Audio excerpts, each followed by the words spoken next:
kudukiza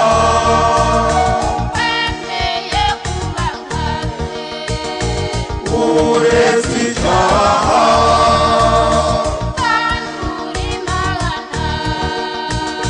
igenga byose. Bana b'Imana, nimukomere ku Mana kandi muyizere, dufashijwe n'amasomo Kiliziya umubyeyi wacu yaduteguriye kuri wa kane tariki 24 Ukuboza 2020. Isomo rya mbere ryo mu gitabo cya kabiri cya Samweli, umutwe wa 7 umurongo wa 1 kugeza ku wa 5 n'umurongo wa 8 kugeza ku wa 12, wa 14 n'uwa 16. Umwami Dawudi atura mu ngoro ye kandi Uhoraho amuha ihumure, amukiza abanzi bose bari bamukikije. Bukeye umwami abwira umuhanuzi Natani ati, dore ntuye mu nzu y'ibiti by'amasederi, naho ubushyinguro bw'Imana bukaba mu ihema. Natani abwira umwami ati, icyo utekereza gukora cyose genda ugikore, kuko Uhoraho ari kumwe nawe. Nuko muri iryo joro ijambo ry'Uhoraho rigera kuri Natani muri aya magambo, genda ubwire umugaragu wanjye Dawudi uti, dore uko Uhoraho avuze, aho niho uzanyubakira inzu kugira ngo nyituremo. Ninjye wakuvanye mu rwuri inyuma y'amatungo kugira ngo ube umutware wa Isiraheli, umuryango wanjye. Nari kumwe naho wajyaga hose, ngukiza abanzi bose bari baguhagurukiye. Izina ryawe nzarigira ikirangirire, mbese nk'iry'abandi bakomeye wo ku isi. Nzagenera Isiraheli umuryango wanjye ahantu nyihashyire, ihature ari ahayo bwite. Ntizajegajega ukundi, kandi abagome ntibazongera kwibuza uburyo nk'uko byagendaga kera, mbese kuva igihe nshyizeho abacamanza ngo bategeke Isiraheli umuryango wanjye kugeza na n'ubu. Naguhaye ihumure, ngukiza abanzi bawe bose, ndetse Uhoraho akubwiye ko we ubwe azakubakira inzu. N'igihe iminsi yawe izaba yarangiye, maze ukazaba uri kumwe n'abasokuruza bawe, nzakomeza inkomoko yawe nyuma yawe. Nzimika uzagukomokaho wowe ubwawe, kandi nkomeze ubwami bwe. Nzamubera umubyeyi, nawe mbere umwana.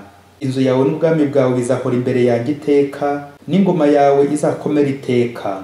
Iryo ni ijambo ry'Imana. Zaburi ni ya 89. Tuzaririmba iteka ryose impuhwe z'Uhoraho. Amagambo mu Ivanjili ntagatifu Yezu Kristu uko yanditswe na Luka, umutwe wa 1 umurongo wa 67 kugeza ku wa 79. Muri icyo gihe Yohani Batista amaze kuvuka, se Zakariya yuzura Roho Mutagatifu, ahanura avuga ati, nihasinzwe Nyagasani Imana ya Isiraheli, kuko yasuye umuryango kandi akawukiza. Yatugoboreye ububasha budukiza mu nzu ya Dawudi umugaragu we, nk'uko abahanuzi b'abatagatifu bari barabitumenyesheje kuva kera ko azadukiza abanzi bacu, akatugobotora mu nzara z'abatwanga bose. Yagiriye impuhwe ababyeyi bacu, maze yibuka isezerano rye ritagatifu, yandahiro yarahiriye Aburahamu umubyeyi wacu, avuga ko namara kutugobotora amaboko y'abanzi bacu, azaduha kumukorera ntacyo twikanga, turangwa n'ubuyoboke hamwe n'ubutungane iminsi yose yo kubaho kwacu. Nawe rero wakana we, uzitwa umuhanuzi w'umusumba byose, kuko uzabanziriza Nyagasani ngo umutegurire amayira, ukamenyesha umuryango we umukiro, bazakesha kubabarirwa ibyaha byabo. Koko Imana yacu igira impuhwe zihebuje, ano zatumye zuba rirashe amanuka mu ijuru aje kudusura, akabonekera abari batuye mu mwijima no mu gicucu cy'urupfu, kugira ngo tuyobore mu nzira y'amahoro. Iyo ni Ivanjili ntagatifu. Bantu mwese mutuye isi, ntimujye kure, Noheli yageze. Muri amasomo dutegura ibyishimo rya Noheli, turazirikana ku ngingo igira iti, Imana niyo itugenera. Uzi ko yifitemo umururumba no guhubuka, nabishyire hasi, maze twakira ibyiza Imana itugenera. Hari indirimbo 3 zibanze kandi ngombwa tuzirikanaho mu gihe cya Advent na Noheli, mu byishimo byo kwakira Mesiya umucunguzi. Mu rurimi rw'Ikilatini ni Benedictus, igisingizo cya Zakariya giherekeza amasengesho ya mu gitondo, Le Lode.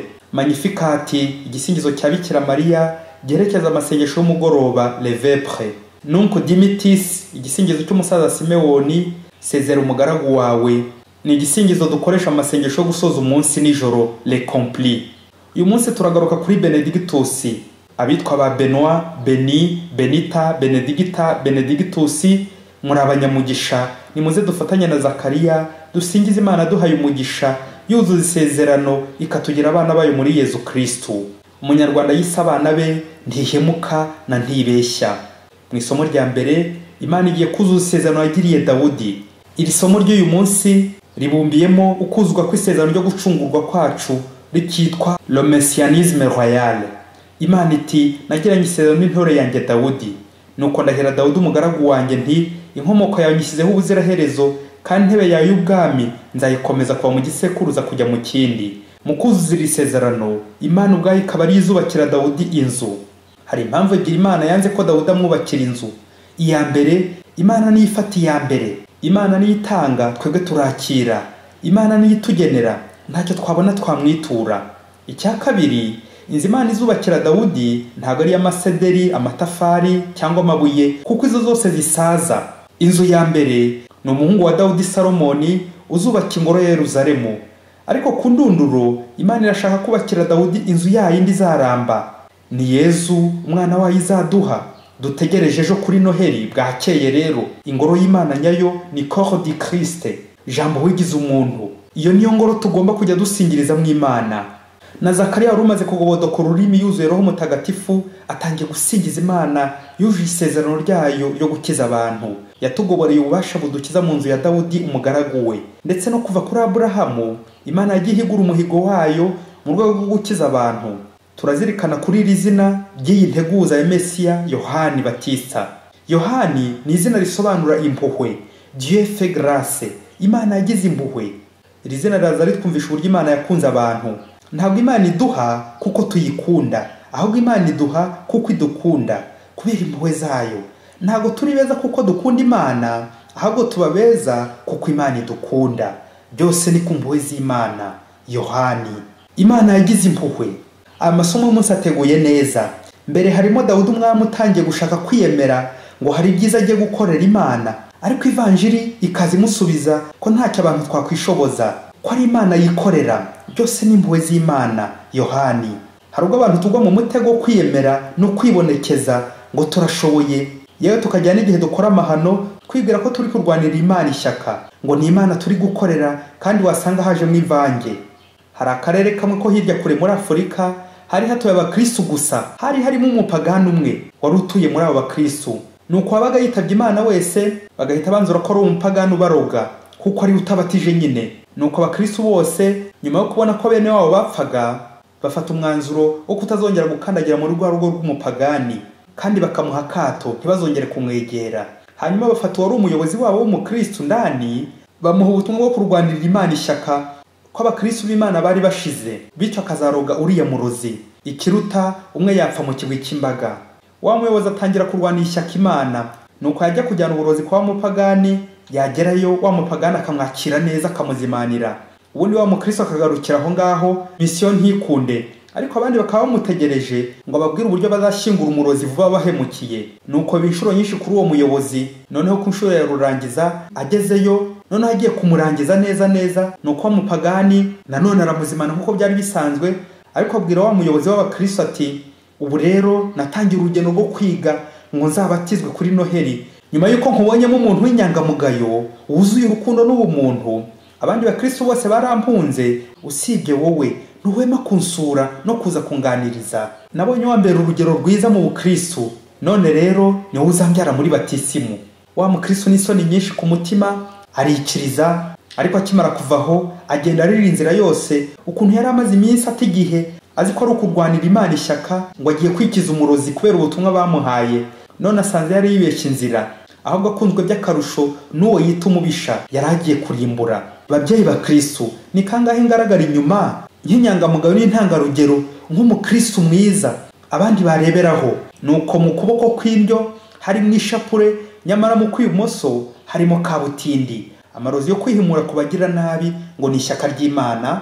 Ni kangahe abarozi bica abantu ngo ni umusada bari guha Imana, ngo abantu ni benshi ku isi, ngo iyo umurozi yisha umuntu ngo abari kumworoheza urugendo, ngo kandi ari gufasha Imana. Ni kangahe ducira abandi imanza ngo bararoga, barasambana, bariba n'ibindi bibi tubagerekaho tubashinja, nyamara ari twe rurangiza, twebwe abakristo ku izina.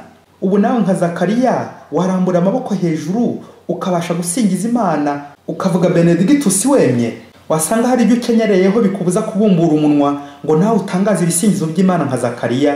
Hari icyo bita pauvreté du langage, ubukene bw'imvugo butuma tugwa mu byaha byo kwiyemera ku Mana. Za mvugo zigira ziti, nzakorera Imana, nzafasha Imana, ngiriye Imana, ngiye gufasha Imana. Ese nicyo ufite utahawe nayo? Nicyo ufite urusha Imana? Nicyo wakorera Imana koko? Niki Imana njyewe yankenera hibuze? Niki koko nafashisha Imana? Nshobora gufasha umuntu bigakunda, ariko ku Mana, Imana niyo idufasha. Twebwe icyacu ni ukwakira ibyo Imana iduhaye. Niyo tugiye gufasha cyangwa kuyubakira inzu nka Dawudi, n'ubundi dukura mu byo Imana yaduhaye. Ngo nindasenga ngo Imana irandeba nabi, ngo cyangwa Imana irandakarira. Oya, twebwe abantu ntabwo tugenera Imana, ahubwo Imana niyo itugize, niyo itugenera. Ya nteruro ya kane y'isengesho ry'Ukarisiya igira iti, koko ibisingizo byacu ntacyo byongera ku buhangange bwawe, ahubwo nitwe byungukira ingabire zidukiza. Amen. Gusenga, gusingiza Imana, kuririmba ntabwo ari Imana bifasha, ahubwo nitwe bifasha. Imana ihora iri Imana, ntihinduka, ntihemuka, ihora iri inyampuhwe, nta na rimwe igitezuka, ihoraho. Uyu munsi mu gutegereza umukiza ngomba kurwanya ubwiyemezi, nkarandura muri nge ishyari. Ngewe nibwira ko ari ishyaka ry'Imana, ngakunda abantu bose nta rwikekwe, nkimura mu mutima wanjye abo nita abagira nabi n'abarozi, n'abandi ngo nita abanzi banjye, n'abandi benshi nashyizeho kashi y'ikibi kugira ngo Yezu abone aho atura iwanjye. Aho kwibwira ko ari nge wahereza Imana, ahubwo nitegure kwakira neza ibyo Imana yanteguriye. Yezu Emmanuel, Imana turi kumwe ugiye kuza. Nihasingizwe Nyagasani Imana ya Isiraheli, kuko yasuye umuryango we akawucungura. Amen. Urakaza neza Yezu, niteguye kukwakira iwanjye. Amen. Padiri Masumbuko Ladislas wa Diocese ya Cyangugu. Isi yose niyishime, irimbi Noheli nziza, Haleluya.